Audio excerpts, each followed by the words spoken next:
Commander Lee Taman rubbed his tired eyes as the alien transmission filled the darkened command center for the fourth time.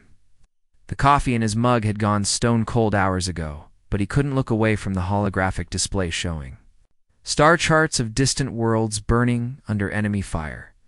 The voice speaking through the static was unlike anything humanity had ever heard. It carried musical tones that rose and fell like wind chimes, but underneath the beauty was raw terror that made everyone in the room shiver. Emergency transmission to the third planet from Sol. We are dying. The Vorth fleets consume everything. Our children hide in caves while our cities turn to ash. Dr. Park So-young pushed her glasses up her nose, her hands trembling slightly as she worked at her translation console. She had spent 15 years studying the few alien signals Earth had intercepted, but nothing had prepared her for this moment. Real aliens were calling for help, and they knew humanity existed. "Commander," she said quietly, "the language patterns suggest they're herbivorous creatures, peaceful by nature. They have words for growth and harmony, but their concept of violence is borrowed from other languages."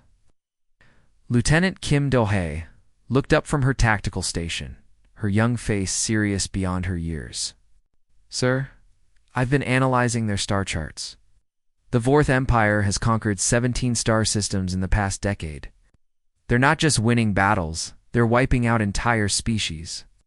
The transmission continued, and the alien voice became more desperate. "We know the stories of the Death Planet, the world of endless storms and killing creatures. We know you hunt for survival. Please. If these words reach the apex predators of the third world. Help us. Taman stood up slowly, walking to the massive windows overlooking Seoul's skyline. The city sparkled with millions of lights, each one representing human lives, human dreams, human families. Down there, people were sleeping peacefully, unaware that somewhere in the dark between stars, entire civilizations were being murdered. "So-young," he said without turning around, "what exactly do they mean by Deathworld?" The linguist pulled up her analysis files. According to their classification system, most inhabited planets are Class I or Class II.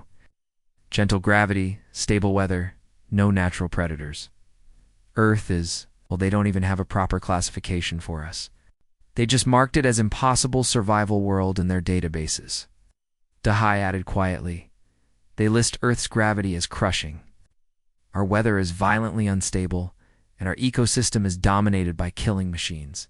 They can't understand how any intelligent species could evolve here." "But we did," Taman said, his breath fogging the window. "We survived ice ages that would freeze their blood solid. We lived through volcanic winters that blocked out the sun for years. We shared our world with creatures that could crush us with their jaws or tear us apart with their claws." The alien transmission changed, showing tactical data and fleet movements. The images were horrifying. Massive black ships, shaped like twisted spears, surrounded beautiful crystal cities. Explosions bloomed like deadly flowers as the Vorth weapons turned everything to dust. Through it all, butterfly-like creatures with translucent wings tried desperately to escape, carrying their young to safety. "The Zilani Federation has 43 worlds," Do-hae reported, her voice tight. "The Vorth have already destroyed 12 of them. At their current pace, the entire species will be extinct within 6 months." So-young wiped tears from her eyes as she watched the destruction. "Commander, they're not warriors. Their society has no concept of organized violence. They're gardeners, artists, philosophers. They've never even conceived of genocide." The transmission ended with coordinates and a final plea. "If any Deathworlders receive this message, we offer everything we have. Our knowledge, our cities, our lives. Please save our children." The command center fell silent except for the humming of computers and the distant sound of Seoul's traffic far below. Everyone waited for their commander's decision, knowing that whatever he chose would change humanity's place in the universe forever. Taman turned back to his team, his face set with determination. "Do-hae, get me Admiral Cho Hyun-woo on priority channel. Tell him to prep the first fleet for immediate deployment. Sir Soyoung said hesitantly, if we reveal ourselves to the galaxy, there's no going back. They'll either worship us as saviors or fear us as the monsters they think we are. Then let them fear us, Taemin replied, moving back to his command chair. Better they fear the monsters who protect the innocent than the monsters who devour. Them, the Vorth, want to play extinction games. Let's show them what apex predators really look like when they're angry. He activated the intercom to the entire facility. All personnel, this is Commander Lee. Prepare for humanity's first interstellar military operation. We have a species to save and bullies to teach some manners. The UES Indomitable tore through. The fabric of space like a steel shark emerging from dark waters. Admiral Cho Hyun-woo gripped his command chair as the massive dreadnought shuddered back into normal space, followed by the sleek forms of two escort frigates cutting through the void like hunting wolves. Hyperspace exit complete, Admiral reported. Navigation Officer Kim Soo-jin, her fingers dancing across holographic controls. We're at the edge of the Zilani system. Hyun-woo's weathered face hardened as the main display lit up with tactical data. Aye. Zilani Prime hung before them like a wounded jewel, its crystal cities burning under relentless bombardment. 6 massive Vorth dreadnoughts surrounded the planet like vultures, their twisted black holes firing continuous streams of plasma into the defenseless world below. Dear God, whispered Communications Officer Lee Min-ho, staring at the destruction. They're not even trying to capture anything. They're just killing everything. The Vorth ships were nightmares made real. Each one stretched over 2 kilometers long, their hulls covered in spikes and weapon ports that glowed like angry eyes. It looked like someone had taken a warship and tried to make it as terrifying as possible, designed to break the spirit of enemies before the first shot was fired. Admiral called out Captain Yoon Ja-ho from the escort frigate Defiant, his voice crackling through the comm system. I'm reading massive civilian casualties on the surface. Those aren't military targets they're hitting. Hyun-woo's jaw tightened. Through the viewport, he could see explosions blooming across the planet's surface like deadly flowers. Entire cities were being erased while their inhabitants tried desperately to flee. It was genocide, pure and simple, tactical. What's our stealth status? He asked. All ships running dark, sir. Quantum stealth fields are holding. They can't see us yet, down on Zilani Prime's surface. Ambassador Kretha huddled with her people in the underground chambers beneath the capital city. Her compound eyes, each one capable of seeing spectrums of light humans couldn't imagine, watched the sky through crystal windows as her world died above them. The Zilani were beautiful creatures, like living stained glass butterflies that walked upright. Their translucent wings caught and reflected light in patterns that spoke of emotions too complex for words. Right now, those patterns showed only terror and desperate hope. The transmission, she whispered to her aide. Did anyone answer? Our call? Before anyone could respond, space itself seemed to ripple above them. Ow. 3 shapes materialized out of nothing, appearing like ghosts becoming solid. But these weren't the bulky, intimidating ships of the Vorth. These vessels were different. Sleek, predatory, built with curves that suggested speed and violence held in perfect balance. By the Great Garden, Kretha breathed. The Deathworlders, ... they came. Aboard the Vorth flagship Bone Crusher, Commander Grakdos felt his blood freeze in his veins. The reptilian warrior had conquered 17 worlds, destroyed dozens of species, and never known fear. But the ships that had just appeared sent ancient terror racing through his DNA.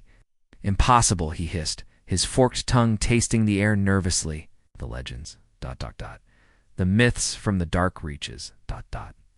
There. Real. His bridge crews scattered from their posts in panic. For centuries, the Vorth had told stories to frighten their young about monsters from Deathworlds. Creatures so savage they turned their own planet into a testing ground for evolution's cruelest experiments. Every warrior knew the tales, but they were just stories to keep children obedient. Commander, his tactical officer stammered, those ships, ... They don't match any known configuration. The energy signatures are unlike anything in our databases. Admiral Hyeonwoo studied the Vorth formation with the cold calculation of a predator sizing up prey. These aliens had grown soft from crushing peaceful species. Their ships were powerful but clumsy, designed to intimidate rather than outfight. Equals, all ships, drop stealth. Let them see what they're dealing with, he ordered. The human vessels shimmered into full visibility, their gun ports opening like the eyes of awakening dragons. Warning lights bathed their hulls in red as weapon systems came online with mechanical precision. Grakdos transmitted on all frequencies, his voice cracking with disbelief. This cannot be. The Deathworld legends speak of creatures that should not exist, predators that hunt other predators. Hyeonwoo activated the communication array, his voice carrying across space with the calm authority of someone who had never doubted victory. Vorth Fleet, this is Admiral Cho Hyeonwoo of the Human Defense Force. You are ordered to withdraw from this system immediately. The Zilani Federation is now under human protection. The silence stretched for long seconds. Then Grakdos responded the only way he knew how, with violence. Die, Deathworld scum. 6 plasma cannons erupted simultaneously, sending streams of superheated energy racing toward the Indomitable. The deadly barrage struck the human flagship shields and simply vanished, absorbed by defensive fields that had been designed to withstand the fury of Earth's most violent storms. Hanwoo smiled grimly. Tactical, lock on to all Vorth vessels. Weapons free. Show them why Deathworlders are feared across the galaxy. The human ships opened fire. Major Park Min-ho pressed his back against the smooth surface of a massive crystal tree. Feeling its cool pulse against his combat armor, the forest around him glowed with an otherworldly beauty that would have taken his breath away under different circumstances. Rainbow light danced through translucent branches overhead, casting shifting patterns on the ground where his special forces team moved like ghosts, but beauty couldn't hide the smell of smoke and death that drifted through the air. Colony Beta 7 had been a peaceful settlement where Zilani families grew crystal gardens and composed music from light patterns. Now it was a war zone, with Vorth occupation forces turning the delicate structures into rubble. 30 meters ahead, whispered Corporal Jung Do-hoon through the com, his voice barely audible even through the enhanced audio systems. 3 Vorth soldiers moving in formation toward the civilian shelter.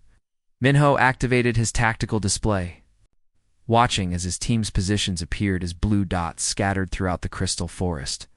24 soldiers against an entire occupation force seemed impossible to most species. But humans had learned long ago that numbers meant nothing if you knew how to hunt. The Vorth were exactly what Min-ho had expected from the intelligence. Reports. Each one stood nearly 3 meters tall, covered in thick reptilian scales that could deflect small arms fire. Their claws could tear through steel, and their jaw strength could crush bones to powder. They carried plasma rifles that could melt through most armor, and they moved with the confidence of predators who had never met. Their match. But confidence could be a weakness. Echo Team, circle left through the singing crystals, Min-ho ordered. Using hand signals his team could see through their helmet displays. Delta Team, establish overwatch from the ridge. Bravo, you're with me for the frontal approach. Sergeant O'Hyjin crouched behind a fallen crystal formation, her sniper rifle trained on the lead Vorth warrior. Through her scope, she could see the aliens' yellow eyes scanning the forest with casual arrogance. These creatures had been conquering peaceful species for so long, they had forgotten what it meant to be hunted. They're moving in perfect formation, she reported quietly.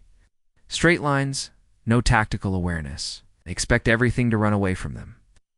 Private Kim Wasoon belly-crawled through the crystal undergrowth, his movements so silent that even the sensitive Zilani hiding nearby couldn't detect him. He had learned stealth from his grandfather, who had hunted tigers in the mountains of Korea.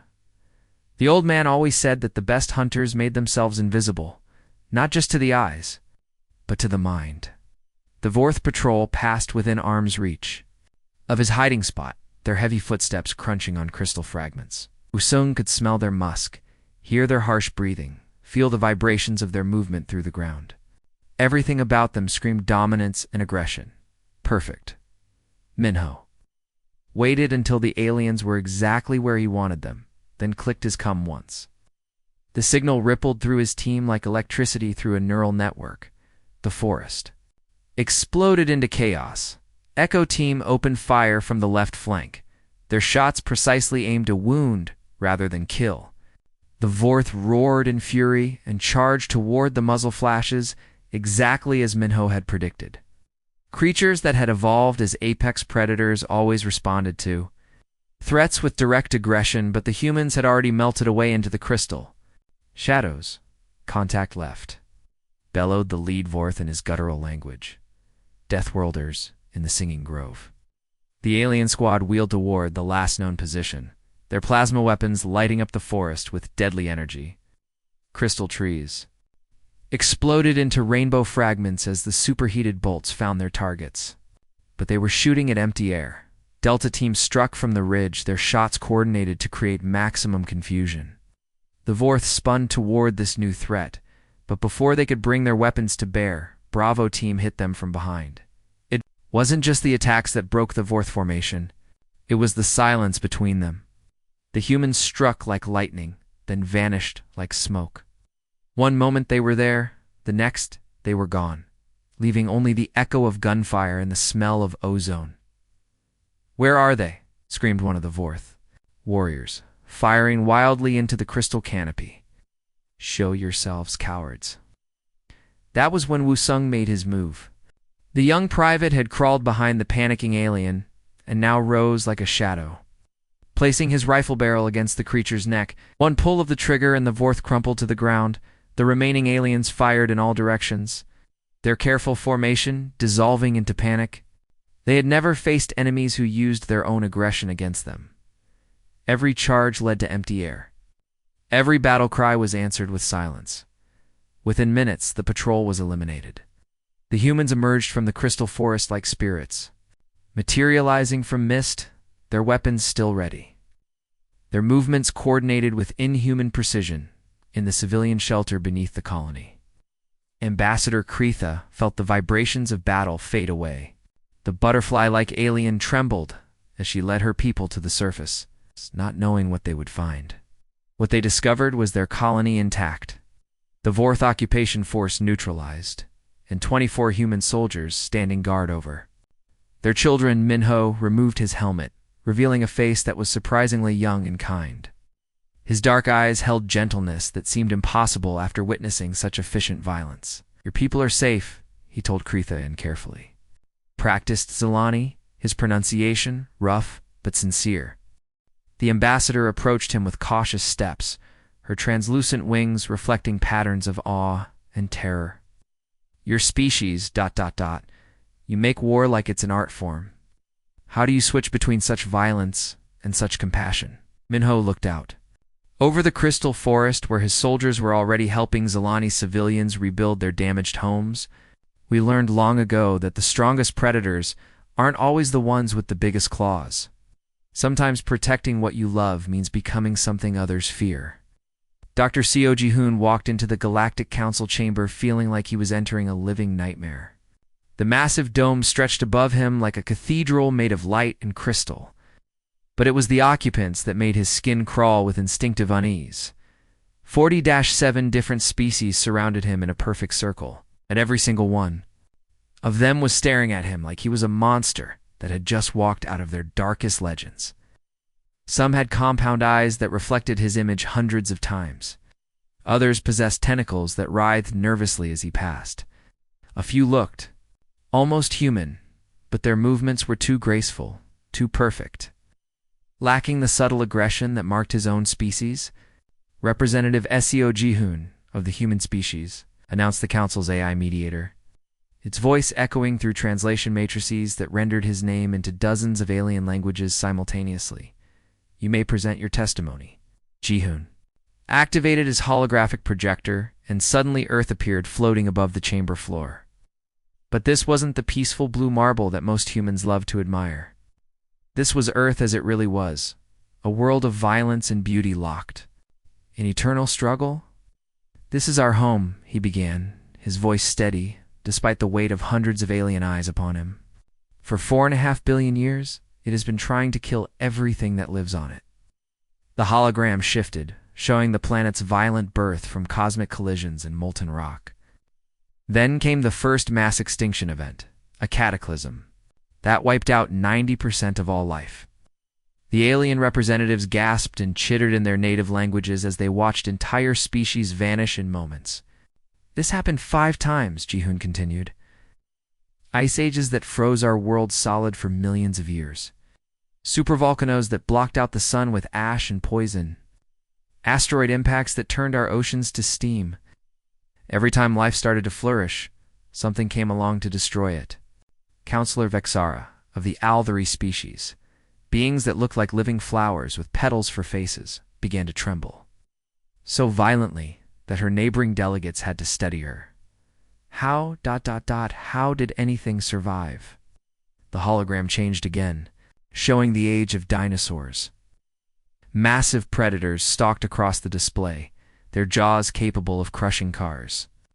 Their claws sharp enough to slice through steel. T-Rex, Allosaurus, Velociraptor, Earth's Museum of Nightmare Creatures, paraded before the horrified galactic audience. Our planet produced the most efficient killing machines in known space, Ji-hoon explained. Creatures that existed for one purpose: to hunt and destroy other life. And when they died out, Earth just made new ones. The display shifted to the Ice Age, showing massive predators like saber-toothed cats, direwolves, cave bears, and giant ground sloths. Each one was a masterpiece of evolutionary violence, perfectly designed to kill and survive in the harshest conditions imaginable. Your people, whispered Counselor Thekmoth of the Crystalline Shard Collective. His voice, like wind chimes in a hurricane, evolved alongside these monsters. Not alongside, Ji-hoon corrected, his tone growing harder. In competition with them. We didn't just share our world with these predators. We had to outsmart them, outrun them, and eventually outlast them. Every day was a test of survival that would have killed most species in this chamber within hours. The hologram now showed early humans, not as the noble figures from history books, but as desperate survivors, eking out existence in a world that wanted them dead. They hunted mammoths with nothing but stone-tipped spears.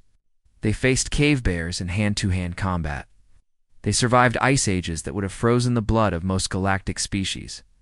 Captain Han Yujin stepped forward from the human, his military bearing making several alien representatives flinch backward. The scars on his face told stories of battles fought and won, and his eyes held the quiet confidence of someone who had never backed down from a fight. We didn't become warriors because we wanted to, he said, his voice carrying the authority of someone who had seen real combat. We became warriors because everything else on our planet was trying to eat us. We learned to hunt in packs because lone humans died. We learned to use tools because our claws and teeth weren't sharp enough. We learned to think ahead because the creatures that lived in the moment became extinct. The Zilani representative, Ambassador Kretha, rose from her crystalline perch. Her translucent wings caught the chamber's light and cast rainbow patterns on the walls as she spoke. Honored delegates, 3 months ago, my species faced complete extinction. The Vorth Empire had murdered billions of my people, and we were powerless to stop them. We sent a desperate message into space, hoping that the legends of Deathworlders might be true. Her compound eyes focused on Ji-hoon with something approaching reverence. They were true. These humans didn't just save our remaining colonies. They did it with a precision and efficiency that defied our understanding of warfare. They fought like the very forces of nature had taken intelligent form. Counselor Mordok of the Peaceful Harmony Collective spoke up, his voice like singing. Crystal, but how do we know you won't turn this violence against us? Your species clearly has the capacity for great destruction. Ji-hoon smiled, and for the first time since entering the chamber, his expression showed genuine warmth. Because we also learned something else on our death world. We learned that the strongest predators aren't the ones with the biggest teeth or the sharpest claws. The strongest predators are the ones who protect their pack. The hologram changed one final time, showing human cities, human art, human children playing in parks watched over by their parents. We became apex predators, not to destroy, but to protect. Every human carries within them the genetic memory of what it means to lose everything to violence. We know what extinction looks like, because we've watched it happen to thousands of species on our own world. Captain Yujin nodded grimly. We don't want to conquer anyone. We've seen what happens when the strong prey on the weak. But we've also learned that sometimes the only way to preserve peace is to be prepared for war. The chamber fell silent as the implications sank in. Finally, the ancient wise one of the elder councils spoke, her voice carrying the weight of millennia. Galaxy has known peace for so long that we forgot what it cost. Perhaps it is time we remembered that light can only exist when something stands ready to hold back the darkness. The vote was unanimous. Humanity would be granted membership in the Galactic Council and tasked with defending peaceful species from aggressive expansionists.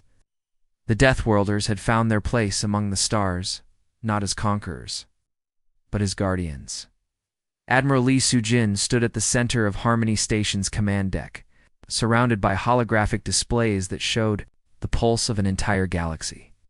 Through the massive, transparent aluminum windows, she could see the construction yards where human engineers worked alongside alien craftsmen, building ships that would carry hope to the darkest corners of space. The station itself was a marvel. That defied conventional military thinking, instead of the brutal, intimidating designs favored by warrior species. Harmony Station looked like a crystal flower blooming in the void. Its petals were actually defensive platforms capable of destroying entire fleets. But to approaching ships, it appeared as a beacon of welcome and safety. Status report, Sujin called out, her voice carrying the quiet authority that had made her the youngest admiral in human history. Lieutenant Commander Kim Woo-young looked up from his tactical display, where red dots marked crisis points across known space. We're tracking potential threats in 17 sectors, Admiral. The Kethler Raider clans are massing near the Singing Worlds, and there are reports of void hunters in the Spiral Arm. Sujin nodded, her dark eyes reflecting the starlight streaming through the windows. In the year since humanity had taken up the mantle of Galactic Protector, she had learned that evil came in many forms. Some, like the Vorth, were brutal conquerors who destroyed for the joy of destruction. Others were scavengers who preyed on the weak, or slavers who saw gentle species as nothing more than resources to be harvested. All of them had learned to fear the sight of human ships appearing from hyperspace. Zilani ambassador is requesting. An audience reported Communications Officer Park Hai-1. She wants to discuss the graduation ceremony for the first class of Zilani human exchange students. Sujin smiled at that. The Zilani had been among the first species to embrace humanity's protection. Their young had proven surprisingly adaptable to human training methods. They would never be warriors in the traditional sense, but they were learning to defend themselves in their worlds with tactics that played to their natural strengths. Schedule it for tomorrow, she replied. Make sure the Cultural Exchange Division has those crystal gardens ready. Our Zilani friends still need beauty in their lives, even while learning the art of war. Ensign Jung Harin suddenly straightened at her station, her face pale with urgency. Admiral, priority distress signal from the Meraki system. Multiple unidentified vessels are attacking civilian targets. The command center fell silent as every officer focused on their displays. The Meraki were a peaceful species that resembled Earth's dolphins, but they lived in vast underwater cities on ocean worlds. Their technology was based on biotechnology and harmony with their environment, making them completely defenseless. Against conventional weapons? Details, Sujin ordered, her voice cutting through the tension. 7 hostile vessels, heavy cruiser class. They're using some kind of sonic weapon to shatter the Miraki's crystal cities. Casualty reports are. Heron's voice cracked. Hundreds of thousands dead already, Admiral. Sujin felt the familiar cold rage that had become her trademark among the fleet's officers. It wasn't the hot anger of the Vorth or the cruel pleasure of the raiders. It was the ice-cold fury of a protector who had arrived too late to prevent suffering. Battle Group 7. Immediate deployment. Captain Cho Minsu, take the Soul's Pride and her escorts. Maximum burn to the Meraki system. Admiral Woo-young said quietly, we don't have any data on these attackers. Could be using weapons we've never encountered. Sujin's smile was sharp as a blade, and they're about to get a very unpleasant surprise. Signal the attackers. On all frequencies, tell them they have exactly 60 seconds to withdraw before they learn why Earth is classified as a death world. The Soul's Pride was humanity's newest dreadnought, a ship that combined the lessons learned from Earth's violent history with technology gifted by grateful alien species. Her hull was forged from materials that could withstand the pressure. At the bottom of Earth's deepest oceans, her shields were based on the same principles that protected planets from asteroid impacts. Her weapons were designed by minds that had learned warfare from the most efficient predators in the galaxy, Captain. Komansu felt the familiar thrill of hyperspace transition as his ship tore through the fabric of space-time. Round him, his crew worked with the precision of a pack hunt, each officer knowing their role in the deadly dance they were about to perform. Dropping out of hyperspace in 3:1. The Meraki system materialized around them like a painting coming to life. The ocean world of Meraki Prime hung before them like a blue jewel, but its beauty was marred by the ugly black shapes of the attacking vessels. Energy beams lanced down from orbit, turning the peaceful underwater cities into graveyards of broken crystal and scattered dreams. Unknown vessels. Minsu transmitted on all frequencies. This is Captain Cho Minsu of the Human Defense Force. You are attacking a world under our protection. Withdraw immediately or face the consequences. The response came in the form of plasma fire directed at his ship. The attack struck the Soul's Pride's shields and simply vanished, absorbed by defensive systems that had been tested against the fury of solar flares. All ships, Minsu said calmly. Weapons free. Show them what happens when you hurt our friends. The battle was over in minutes. The attacking vessels had been designed to terrorize defenseless prey, not to fight apex predators. Human ships moved like a coordinated pack, striking from multiple angles with weapons that turned the attacker's own aggression against them. When the last hostile vessel was either destroyed or fleeing into deep space, Minsu opened communications with the Meraki survivors. This is the Human Defense Force. Medical and engineering teams are en route. Your world is safe. Gone Harmony Station. Sujin watched the after-action reports with satisfaction. Another species saved. Another group of bullies taught that the galaxy was no longer a place where the strong could prey on the weak with impunity. Admiral Hayron reported, "We're receiving gratitude messages from 43 different species. Word is spreading that humanity stopped another attack." Sujin nodded, but her attention was already turning to the next crisis, the next call for help that would inevitably come. Keep monitoring all frequencies. Evil never sleeps, so neither can we. Far away on Earth, in the city of Seoul where it all began, children pressed their faces against school windows and watched the stars. They dreamed of the day they would join the fleet, carrying on the tradition that had made their species the guardians of the galaxy. They would grow up knowing that their ancestors had crawled out of caves and ice ages not to conquer the stars, but to protect them. The Deathworlders had found their true calling among the infinite black, and the light they guarded would never be extinguished again. The end.